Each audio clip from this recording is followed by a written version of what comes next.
If you liked the video, feel free to subscribe. It would really help the channel, and we have battle reports, boarding actions, and list videos every week. Thanks for watching. Thanks for stopping by. This is the first deep dive for the World Eaters. I'm going to do the Exalted Eightbound for the first one. The Exalted Eightbound is one of the key units in most World Eaters lists. We do not have a large unit selection. The Exalted Eightbound fill out our elite damage dealing role. The Exalted Eightbound have a lot of synergy with the World Eaters army role, the Blessings of Khorne, the Detachment role adding even more melee threat to the unit. We'll take a look at the Exalted Eightbound Datasheet and how it pairs with the World Eaters army role and the Index Detachment Berzerker Warband. And I have been trying to make these videos a little less of me reading off these slides all the time and a little more of my thoughts, but the World Eaters are still pretty new and I didn't want to go rambling on, so sorry if these still seem like I'm reading off the slides, but we'll develop these more like the Custodies as we go on. Now let's take a look at the World Eaters army rule, Blessings of Khorne. At the start of the battle round, you can make a Blessings of Khorne roll. To do so, you roll 8d6, and you can use those d6 to activate up to 2 Blessings of Khorne, and you can only activate each Blessings of Khorne once per battle round. And once activated, each Blessing of Khorne applies to all units in your army with the ability until the end of the battle round. There are 6 different blessings we can choose from. Rage, Fueled Invigoration, any double 2, you add 2 to the move characteristics of all models in your army. Wrathful Devotion, any double, and models will have a 6-up Feel No Pain, and this really has a lot of synergy with the Exalted Eightbound. Martial Excellence for double 5, melee weapons have Sustained Hits 1 ability. Total Carnage, double 4 or any triple, and this is great into melee armies because this gives you a 4+ fight on death. Warp Blades, double 5 or any triple, and you can have lethal hits on your melee weapons. The last one, and the best one, Unbridled Bloodlust, double 6 or any triple 4+, and you could have Advance and Charge army-wide. Then we have the Detachment rule for the Berzerker Warband, Relentless Rage. Each time a World Eaters unit from your army is selected to fight, if that unit has made a charge move this turn, you can add 1 strength and 1 attack to melee weapons equipped by models in that unit. Now let's take a look at the Exalted Eightbound Datasheet.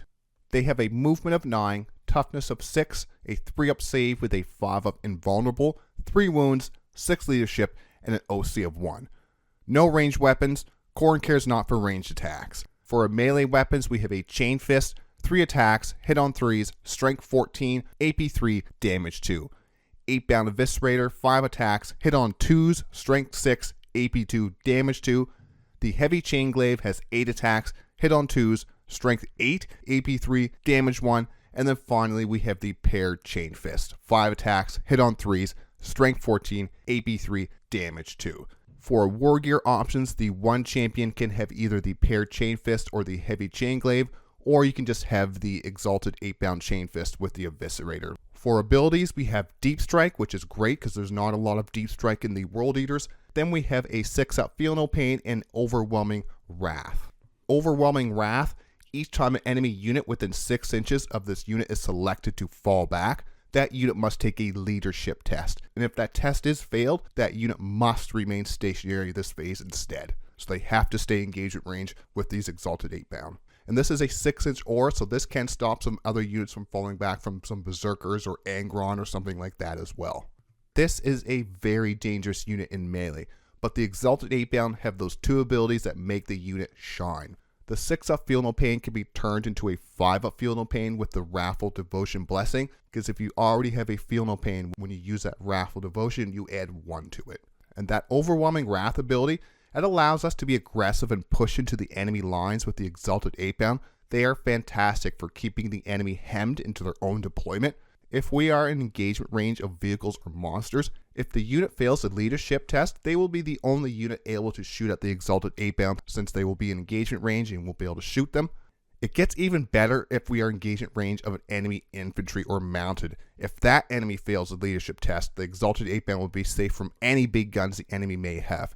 The infantry may have some pistols to shoot us with, but it's much better than las cannons from tanks. Overwhelming Wrath makes consolidating into enemy units a key to the Exalted Eightbound success. They are already a speedy unit with a 9-inch movement. You use Rage, Fueled Invigoration for +2 movement and Unbridled Bloodlust for advance and charge. they will have these flying across the board. With so many attacks in a big 6-man brick, for sustained hits 1 or lethal hits in melee can push their damage through the roof. And these are no fun for the enemy to charge into. If we have the Feel No Pain Blessing and the Fight on Death, they are really tough to take out in melee. Now let's go through the Berzerker Warband Stratagems and how they affect the Exalted Eightbound. The first one is Apoplectic Frenzy. For 1 CP, it is in your movement phase, and this gives us an auto advance of 6. This is a great stratagem to use when we want to get this unit across the board. The Rage Fueled Invigoration Blessing for +2 to movement paired with this stratagem to get a big movement of 17. And then if we have the Advance and Charge Blessing, we have a potential of 29-inch threat range. You're probably not going to roll a 12 on your charge, so it's more of an average of 23, but still, that's a big threat range. I prefer to use this stratagem on a bigger unit of 6 Exalted Eightbound, or even Angron if he is in the list. Next up is Blood Offering for 1 CP, and this is any phase if any World Eater's unit is destroyed on the range of objective marker, that objective marker remains under your control. So if you lose the unit on objective, you can sticky it. And this stratagem we're not going to be using a lot. The Exalted Eightbound will be used for hunting down important enemy units, more so than holding objectives. We want to throw these at the enemy and try to get them stuck in their deployment.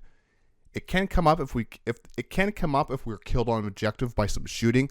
I usually have Berserkers, Chaos Spawn, or some Jackals on objectives to hold them though. But you may want to throw these on objectives as you're running up the board, just in case you do get shot off an objective, you can sticky it. Next up, For the Blood God for 1 CP in the fight phase, and this is after you have killed a unit in the fight phase, you can activate a 3rd blessing of Khorne. So you roll it up and you can get a 3rd blessing. And this can also bring back Angron too if you get the 3 6s, so this can be a pretty strong stratagem. This is a stratagem I like to use with a different unit before activate the Exalted Eightbound. The strength on their weapons makes wounding on 2s to 3+ than normal. Sustain hits 1 on a big brick of 6 Exalted Eightbound can be devastating to the enemy unit. I also like to use this stratagem with the Wrathful Devotion for +1 to the Exalted Eightbound's 6-up Feel No Pain, so we take a +2 to movement and advance in charge with our 2 blessings in the first of the battle round to get access to a Feel No Pain just to blunt the enemy counterattack, or Martial Excellence for a Sustain Hits 1 just to crank out even more damage.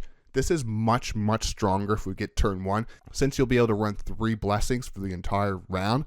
If it is turn 2, you're only going to get that 3rd blessing just for that little bit of your turn before it goes on to the next battle round. For the Skull Throne for 1 CP in the fight phase, add 1 to the wound roll of melee attacks if you're targeting a character, monster, or vehicle unit. This is another fantastic stratagem for the Exalted Eightbound. The bigger unit, the better. The Eviscerators are Strength 6, 7 on the charge. The Chain Fists are Strength 14, 15 on the charge. With +1 to wound, we'll be wounding most things in the game on a 2+. Eviscerators for character infantry units, Chain Fists for vehicles and monsters. 1 CP is a great price to get these Exalted Eightbound, blending most units in the game. Khorne cares not for 2 CP in the fight phase. Subtract 1 from the incoming damage of melee attacks. I would have rather this had been in the shooting, not the fight phase. It can help counter other melee armies, especially factions with a lot of damage to melee, like the Custodies with their damage to Guardian Spears. We can use this stratagem to help smaller Exalted Eightbound units challenge bigger melee units that we may not wipe out in 1 activation, or we want to tie up in combat like some Deathwing Knights or Terminators without just getting killed and just losing the unit. So you can pop this and tank a little bit more damage. 2 CP is expensive with so many other great stratagems we have access to. This is a stratagem to keep in mind for when engaging threatening melee units. Finally, Gory Massacre in the fight phase after a World Eater's unit from your army has made a charge move and destroyed an enemy unit. And in your opponent's next command phase, each enemy unit within 6 inches of that World Eater's unit must take a Battle Shock test. And if any of those units are below half strength, subtract 1 from that Battle Shock test. This is another stratagem that will not come up a lot. It can be useful for some possible primary points denial to the opponent. If we can get this unit deep into the enemy lines, we could use this to Battle Shock a large amount of the enemy army. It could pair well with that Overwhelming Wrath Exalted Eightbound ability. Once again though, there are other stratagems I would rather use my CP on. As of November 2024, these are 155 points for 3 or 310 points for 6. 3 is a great unit to have in Deep Strike as a rapid ingress threat. Unless I had a pile of these in my list, I would start any 6-man units on the board. The threat range they have will keep the opponent from deploying recklessly on the line or in some easy charge lanes. I usually have Lord Invocatus in my list to give 2 units the 6-inch scout, 6-man units of Exalted Eightbound being a fantastic choice to give that 6-inch scout to, giving us a 35-inch potential threat range. Once again, you're probably not going to get a 12-inch charge. More like 29 inches is the average. With toughness 6, 3 wounds, and that 5-up invulnerable, with that possible 5-up feel no pain, these can be very hard to take out unless focus fired with some high damage firepower. It is 5s though, so we can spike or roll like hot garbage. There's only 1 OC, so these will not be objective stealing units, they are elite shock troops. I have a feeling unless they take big nerfs, they will play a key factor in most of the new detachments when our Codex comes out in 2025. At least I hope so, since GW did say 2025 is the year of chaos. As a slow Custodians player, I absolutely love the Exalted Eightbound. They're very fast and they hit like freight trains. So let's move on to the game plan for these units if you're bringing them in your list. Game plan for the Exalted Eightbound. Depending on what is in my list, I will deploy these differently. If we have Lord Invocatus in the list, it allows us to deploy these out on the line, but close enough to some line of sight cover within 6 inches. If we get turn 1, we can scout this unit toward the opponent's army. If we get turn 2, we will scout the Exalted Eightbound into some line of sight cover. If no Invocatus, we have to decide to be bold deploying the line in hopes of getting turn 1, or sacrifice some turn 1 movement to get some good cover from enemy gun lines. I myself will deploy a bit more cautious since I'm not planning to turn 1 blitzkrieg across the board unless the opponent has opened themselves up to some good turn 1 charges. Like I always say, just because you can get a turn 1 charge doesn't always mean we need to get those turn 1 charges. We want to use these to threaten and kill enemy units while our other units get us points and board control. Get stuck in combat in hopes to cause some failed leadership tests that make the Exalted Eightbound a nightmare to get rid of. Now for some final thoughts. One of my favorite units in the World Eaters range, the look of the model matches how savage they are on the battlefield. They are expensive in points, but they are a core unit for the World Eaters. No range attacks, but who needs range attacks when you have chain fists? It's well worth to have one unit in the list just for the sheer amount of melee threat they can provide. The Stratagems and the Berzerker Warband add a lot of threat to the Exalted Eightbound, and there is a lot of synergy with the blessings and the detachment rule. It's just a great unit. If you enjoyed the video, subscribe for more weekly battle reports, list videos, boarding actions, and other Warhammer 40K content. Thanks for watching, thanks for stopping by.